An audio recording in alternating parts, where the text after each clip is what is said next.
दोस्तों, अगर आप भी शुभमन गिल को शानदार खिलाड़ी मानते हैं तो हमारी इस वीडियो को लाइक जरूर कीजिएगा। दोस्तों, ऑस्ट्रेलिया की धज्जियां उड़ाने के लिए भारतीय टीम के साथ शुभमन गिल गुवाहाटी में कदम रख चुके हैं, लेकिन पूरी दुनिया तो उस वक्त दंग रह गई जब उनके साथ एक बेहद हसीन चेहरा नजर आया। जी हाँ, उनकी लेडी लक खुद सारा तेंदुलकर भी उनके साथ गुवाहाटी पहुंची हैं, जहां उन दोनों को साथ में देखकर तो सचिन तेंदुलकर से लेकर करोड़ों क्रिकेट प्रेमी हैरत में पड़ गए। तो आखिर क्या साथ में सारा और गिल पहुंचे हैं गुवाहाटी? क्यों दोनों की नजदीकियां देखकर हर कोई दंग रह गया? कैसे सारा ने खुद सामने से आकर गिल के लिए कर दिया अपने प्यार का इजहार? कैसे उन्हें मिली रातों रात टीम में जगह? सब कुछ हम आपको अपनी इस वीडियो में दिखाएंगे, लेकिन उससे पहले आपको क्या लगता है, गिल, रिंकू और किशन में कौन सबसे खतरनाक बल्लेबाज है? कमेंट में जरूर बताइए। दोस्तों, वर्ल्ड कप का बदला ऑस्ट्रेलिया से तो लेते हुए टीम इंडिया ने पहले टी20 के बाद दूसरे टी20 को भी 44 रनों से अपने नाम कर लिया और 2-0 से सीरीज में बढ़त बना ली। इसके बाद आती है तीसरे टी20 की बारी, जो ऑस्ट्रेलिया के लिए करो या मरो का होने वाला है, क्योंकि इस मुकाबले में उनकी एक गलती उन्हें सीरीज में लूजर बना देगी। और ऐसे में ऑस्ट्रेलिया तीसरे टी20 मुकाबले में अपनी फुल स्ट्रेंथ के साथ उतरी है। वो चाहेगी कि तीसरे टी20 मुकाबले को किसी भी कीमत पर अपने नाम करें और सीरीज में खुद को जिंदा रखें। ऑस्ट्रेलियाई टीम सीरीज बचाने के लिए अपना पूरा जोर लगाने वाली है, लेकिन उनके लिए ये चुनौती बिल्कुल भी आसान नहीं होने वाली है, क्योंकि भारत और ऑस्ट्रेलिया के बीच तीसरा टी20 मुकाबला गुवाहाटी के बारसपारा क्रिकेट स्टेडियम में होने जा रहा है, जहां टीम इंडिया का रिकॉर्ड शानदार रहा है और ऑस्ट्रेलिया को धूल चटाकर सीरीज पर कब्जा जमाने के लिए पूरी टीम इंडिया गुवाहाटी में कदम रख चुकी है। हर एक खिलाड़ी बेहद जोश में है। साथ ही साथ शुभमन गिल की भी अब टीम इंडिया में वापसी हो चुकी है। उन्होंने भी टीम इंडिया का दामन थाम लिया है, लेकिन पूरी दुनिया तो उस वक्त दंग रह गई जब शुभमन गिल के साथ में सारा तेंदुलकर को स्पॉट किया गया। जी हाँ, वो दोनों हाथों में हाथ डालकर एयरपोर्ट से बाहर आ रहे थे और ऐसा लग रहा था कि दोनों साथ में ही गुवाहाटी पहुंचे हैं। ये तस्वीर इतनी रोंगटे खड़े कर देने वाली थी, इसलिए क्योंकि पहले दोनों को कभी एक दूसरे से बात करते भी नहीं देखा गया, लेकिन अब तो दोनों ने खुलेआम सबके सामने आकर अपने प्यार का इजहार तक कर दिया। और ये देखकर तो सचिन तेंदुलकर के भी होश उड़ गए थे। बस फिर क्या था, देखते ही देखते उनकी ये तस्वीर सोशल मीडिया की गलियों में सुनामी की तरह वायरल हो गई। हर तरफ केवल उनकी चर्चा होने लगी। केवल यही नहीं, उनके अलावा भी कई ऐसे वीडियो और तस्वीरें सामने आई हैं जिसमें सारा और गिल गुवाहाटी में एक दूसरे के साथ नजर आ रहे हैं, जिससे तो साफ तौर पर कहा जा सकता है कि इन दोनों ने दुनिया के सामने आकर अपने प्यार का जग जाहिर कर दिया। और अब तो ये भी हो सकता है कि सारा तेंदुलकर हमें स्टेडियम में गिल और टीम इंडिया के लिए चीयर्स करती भी नजर आए। लेकिन दोस्तों, आपको क्या लगता है, रिंकू सिंह और शुभमन गिल में कौन तीसरे टी20 मुकाबले में शतक लगा? दोस्तों, विश्व कप के फाइनल में मिली ऑस्ट्रेलिया से करारी हार पर करोड़ों हिंदुस्तानियों का दिल टूट गया था, लेकिन पहले टी20 और दूसरे मैच में रिंकू सिंह और सूर्य कुमार यादव की बल्लेबाजी देखकर एक बार फिर पूरा हिंदुस्तान मुस्कुरा दिया। पहले टी20 मैच में आखिरी गेंद पर महेंद्र सिंह धोनी के अंदाज में उन्होंने ऐसा गगनचुंबी छक्का लगाया जिसे देखकर करोड़ों हिंदुस्तानियों को 2011 विश्व कप का फाइनल मैच याद आ गया था। फिर दूसरे टी20 मुकाबले में 9 गेंदों पर तूफानी बल्लेबाजी करते हुए 2 गगनचुंबी छक्के और 4 चौके की मदद से 31 रन ठोक दिए, जिसके बाद तो हर कोई कहने लगा कि काश रिंकू सिंह विश्व कप के फाइनल में रहते तो रिंकू सिंह ने इस जीत के साथ फाइनल में मिली हार का बदला ऑस्ट्रेलिया से चुकता कर लिया। करोड़ों हिंदुस्तानियों के दिल टूटे पर मरहम लगाने का काम भी किया और पूरे दुनिया में रिंकू सिंह के नाम का डंका बजने लगा। पूरे स्टेडियम में जीत का जश्न मनाया जा रहा था, हर तरफ रिंकू के नारे लग रहे थे। लेकिन इसी बीच रिंकू सिंह को सबसे बड़ा सरप्राइज तब मिला जब सुहाना खान की मां और उनके बेटे आर्यन खान ने बयान दिया। जी हाँ, मैच खत्म होने के बाद सुहाना खान खुद उनसे मुलाकात की, उनके खेल की काफी तारीफ की और टीम इंडिया को जीत दिलाने के लिए उनको धन्यवाद दिया। इसके बाद तो रिंकू सिंह का सीना और चौड़ा हो गया था और रिंकू तो अपनी हंसी ही नहीं रोक पा रहे थे। फिर क्या, सोशल मीडिया पर ये दोनों काफी तेजी से वायरल होने लगे। इन दोनों के बारे में अलग अलग बातें होनी शुरू हो गई। फैंस को तो मौका चाहिए गॉसिप करने का। आईपीएल से ही इन दोनों का नाम एक दूसरे से जुड़ रहा था, लेकिन अब ये खबर निकल कर आई है कि बहुत जल्दी ये दोनों शादी कर सकते हैं। और ऐसे में अब खुद सुहाना खान की मां और उनके भाई ने रिंकू की शादी को लेकर जो खुलासा किया वो सुनकर आप भी दंग रह जाएंगे। जी हाँ दोस्तों, किंग खान की पत्नी और सुहाना खान की मां गौरी खान ने कहा कि रिंकू बेहतरीन खिलाड़ी हैं। सच कहूँ तो मॉडर्न डे क्रिकेट में मैं उनसे बेहतरीन टी20 बल्लेबाज नहीं देखी जो इतनी आसानी से लंबे लंबे छक्के लगाते हैं। उसका भविष्य बहुत उज्जवल है। रिंकू अच्छे खिलाड़ी के साथ साथ शानदार इंसान भी हैं। रिंकू की बल्लेबाजी मुझे काफी पसंद है, लेकिन जो सुहाना और रिंकू के बारे में सोशल मीडिया पर अफवाहें उड़ाई जाती हैं ये बिल्कुल भी गलत है। मुझे सुनकर ठेस पहुंचता है, लेकिन रिंकू और मेरी बेटी बहुत अच्छे दोस्त बन चुके हैं। मैं पूरी तरीके से इन दोनों के रिश्ते को क्लैरिफाई कर देना चाहती हूँ। वो दोनों के बीच केवल अच्छी दोस्ती है। मैं सभी लोगों से कहना चाहूंगी कि अपने मन से कोई भी इमेजिनेशन इमेजिनेशन ना बनाएं, ये आपको ही तकलीफ दे सकती है। तो वहीं उनके भाई आर्यन ने भी कहा कि सोशल मीडिया पर आधी चीजें तो फेक होती हैं, बस लोग एक दूसरे को ट्रोल करते हैं, उन्हें तो कंटेंट चाहिए होता है। रिंकू और सुहाना के बीच ऐसा कुछ भी नहीं है, ये दोनों आईपीएल में ही मिले थे और दोनों में दोस्ती काफी अच्छी है, लेकिन उससे ज्यादा कोई और रिश्ता नहीं है। जब भी इस तरीके की अफवाहें उड़ती हैं तो वो मेरे परिवार के लिए कांटों की तरह चुभती हैं। शायद मेरी बातों से अब हर किसी को समझ आ गया होगा कि ये दोनों केवल अच्छे दोस्त हैं। तो दोस्तों, सुहाना खान की मां और उनके भाई आर्यन ने तो सभी का दिल तोड़ दिया, लेकिन आपको क्या लगता है, रिंकू सिंह को 2024 T20 वर्ल्ड कप में टीम इंडिया को मौका मिलना चाहिए या नहीं? दोस्तों, भारत और ऑस्ट्रेलिया के बीच विश्व कप के बाद 5 मैचों की T20 सीरीज खेली जा रही है। पहले T20 मुकाबले में टीम इंडिया ने ऑस्ट्रेलिया को 2 विकेट से हराया और दूसरे मुकाबले में भारत ने 44 रनों से जीत दर्ज की और इस सीरीज में 2-0 से बढ़त बना चुकी है। टीम इंडिया का तीसरा मुकाबला गुवाहाटी के बारसपारा क्रिकेट स्टेडियम में 28 नवंबर को खेला जाना है। टीम इंडिया को ये मुकाबला जीतकर सीरीज अपने नाम करने की पूरी जिम्मेदारी होगी। लेकिन आपको बता दें, दूसरे T20 मुकाबले में ऑस्ट्रेलिया के कप्तान मैथ्यू वेड ने टॉस जीतकर पहले भारतीय टीम को बल्लेबाजी करने के लिए आमंत्रित किया। भारतीय बल्लेबाजों ने इस मौके को अच्छे से भुनाया और पहले बल्लेबाजी का नजारा दिखाते हुए टीम इंडिया ने ऑस्ट्रेलिया के सामने 20 ओवर में पहाड़ जैसा स्कोर 235 रनों का लक्ष्य रख दिया था। इस मैच में भारत के टॉप ऑर्डर बल्लेबाज यशस्वी जायसवाल, ऋतुराज गायकवाड़ और ईशान किशन ने तूफानी अर्धशतकीय पारी खेली। वहीं अंत में अपने बल्ले से तबाही मचाकर रिंकू सिंह ने न केवल 9 गेंदों में 2 गगनचुंबी छक्के और 4 चौकी की मदद से 31 रन ठोक दिए और इस लक्ष्य का पीछा करने उतरे ऑस्ट्रेलिया के बल्लेबाज भारत की खतरनाक गेंदबाजी के आगे मैदान पर टिक नहीं सके। केवल 58 रनों के स्कोर पर कंगारुओं ने 4 बल्लेबाजों को खो दिया था। भारत की तरफ से प्रसिद्ध कृष्णा ने 3 विकेट चटकाए तो वहीं रवि बिश्नोई ने 3-3 बल्लेबाजों को चलता किया और फिर अर्शदीप सिंह, अक्षर पटेल और मुकेश कुमार ने 1-1 विकेट लेकर टीम इंडिया को दूसरे T20 मुकाबले में भी जीत दिला दी। भारत की लगातार दूसरी जीत देखकर हर किसी के चेहरों पर मुस्कान थी, लेकिन फाइनल में मिली हार का दुख हर किसी को अभी भी सता रहा था। 140 करोड़ हिंदुस्तानी हर दिन यही सोच रहे थे कि कैसे ऑस्ट्रेलिया से फाइनल में मिली हार का बदला निकाला जाए। तिरुवनंतपुरम की जनता का गुस्सा 7वें आसमान पर था। फाइनल में मिली हार का बदला ये फैंस जरूर निकालना चाहते थे और ठीक वैसा ही हुआ। मैच खत्म होने के बाद ऑस्ट्रेलिया टीम शांति से होटल पहुंची। उसके अगले ही दिन टीम को तिरुवनंतपुरम से गुवाहाटी के लिए तीसरा T20 मुकाबला खेलने के लिए रवाना होना था और ये जनता के लिए बदला लेने का सुनहरा मौका था। जब ऑस्ट्रेलियाई टीम होटल से तिरुवनंतपुरम एयरपोर्ट पहुंची तब वहां भारतीय फैंस अलग अंदाज में स्वागत करने के लिए तैयार खड़े थे। ऑस्ट्रेलिया की टीम की बस एयरपोर्ट पर पहुंचते ही भारतीय फैंस का गुस्सा सिर पर चढ़ गया। फैंस बस पर अटैक करना शुरू कर दिए। फैंस का गुस्सा देखकर ऐसा लग रहा था कि मानो आज ऑस्ट्रेलिया की टीम की शामत आई हो। हिंदुस्तानी फैंस बसों पर पत्थरबाजी करना शुरू कर दिए। इतना ही नहीं, यहाँ तक कि नारे भी लगने लगे। अगर आज ऑस्ट्रेलिया का कोई भी खिलाड़ी बस से नीचे उतर जाता तो शायद उसकी मौत भी लिखी थी। फैंस पूरी तरीके से बौखलाए हुए थे। भारत का एक जिगरी फैन तो पूरी तरीके से बॉक्स लाया हुआ था, मानो फाइनल में मिली हार का बदला बस में घुस कर पिटाई कर निकाल लेगा। लेकिन सलाम है हमारी पुलिस बलों को, हमारे नौजवानों को, जिन्होंने भारत की जनता के गुस्से को शांत कराया और भगदड़ जैसे माहौल को हटाए। इतना ही नहीं, ऑस्ट्रेलिया की बस को सही सलामत एयरपोर्ट तक पहुंचाकर उन सभी खिलाड़ियों को एयरपोर्ट के अंदर तक पहुंचाया, वरना आज तो ऑस्ट्रेलिया की हर खिलाड़ियों की जमकर कुटाई हो जाती और फाइनल में मिली हार का बदला भी निकल जाता। आपको बता दें, ऑस्ट्रेलिया के सभी खिलाड़ी सुरक्षित एयरपोर्ट के अंदर पहुंच गए। उन्हें एक भी खरोच नहीं आई थी। सभी खिलाड़ी सही सलामत हैं। उनके लिए सिक्योरिटी बढ़ा दी गई है और अब वो तिरुवनंतपुरम से गुवाहाटी के लिए रवाना हो चुके हैं। लेकिन ऑस्ट्रेलिया क्रिकेट बोर्ड अब BCCI से इतनी बड़ी चूक का हिसाब जरूर लेगी। हम लोग अपने नौजवान और आर्मी की जितनी भी तारीफ करें कम है, क्योंकि उन्हें लोगों की बदौलत आज ऑस्ट्रेलिया की टीम सही सलामत है।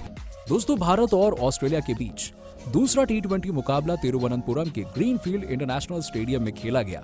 इस मुकाबले में ऑस्ट्रेलिया के कप्तान मैथ्यू वेड ने टॉस जीतकर पहले भारतीय टीम को खेलने के लिए आमंत्रित किया। भारत की तरफ से ओपनिंग की शुरुआत करते हुए मैदान में आए ऋतुराज गायकवाड़ और उनका साथ देने के लिए आए यशस्वी जायसवाल। वहीं ऑस्ट्रेलिया की तरफ से पहला ओवर फेंकने के लिए आए मार्कस स्टोइनिस। दोस्तों, पहले ही ओवर में भारतीय टीम के ओपनरों ने 10 रन बटोर लिए। टीम के लिए तीसरा ओवर फेंकने आए ग्लेन मैक्सवेल की पहली ही गेंद पर यशस्वी जायसवाल ने खतरनाक अंदाज में कवर ड्राइव लगाते हुए शानदार चौका जड़ दिया और टीम के स्कोर को आगे बढ़ाने की कोशिश करने लगे। इसके बाद यशस्वी जायसवाल का बल्ला रुकने का नाम नहीं ले रहा था और फिर तीसरी ही गेंद पर उन्होंने एक बेहतरीन स्वीप शॉट खेलकर चौका बटोर लिया। ऑस्ट्रेलियाई गेंदबाजों को बता दिया कि आज मैदान पर भारतीय खिलाड़ियों का बोलबाला रहने वाला है।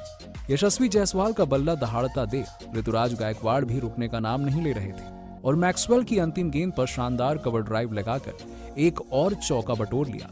दोनों बल्लेबाजों ने मिलकर मैक्सवेल के ओवर में 15 रन बटोरकर टीम इंडिया के स्कोर को 3 ओवर में 28 रनों तक पहुंचा दिया।